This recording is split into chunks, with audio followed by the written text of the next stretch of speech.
Hi mga Lods, it's a quick unboxing of PC Case Fan para sa ating i-build na system unit for our printing business. It's a small business only. Tara, unbox natin to.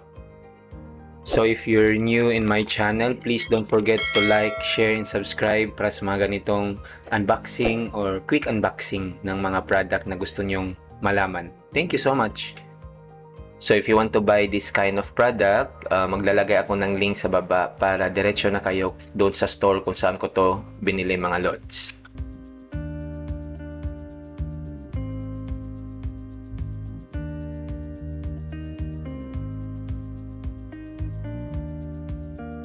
So as you can see mga lods, I only purchased 3 pieces of YGT fan kasi meron pa akong isa dito for exhaust. And then itong tatlo is for intake para talagang malamig yung system unit natin.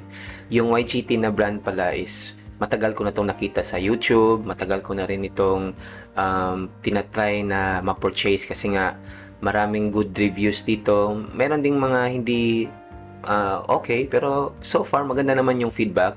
And then based sa na-experience ko dito naman, yung plastic niya hindi cheap. And then every fan naman mayroong 4 na screw na plug and play na lang, and meron ding mga rubber na nakadikit na para less vibration, para hindi masyadong maingay. And then maganda yung fan. Hindi siya malaki, hindi rin maliit, tamang-tama lang sa pag-build mo ng system unit. Next, yung performance naman ng fan na to, kung malakas ba yung hangin niya.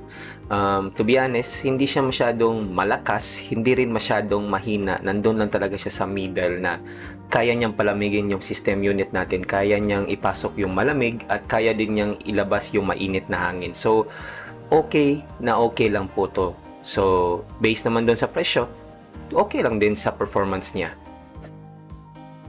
So yun lamang mga lods. Again, don't forget to like, share, and subscribe para sa mga ganitong content, mga ganitong unboxing, at sa mga product na gusto nyo malaman. Thank you so much!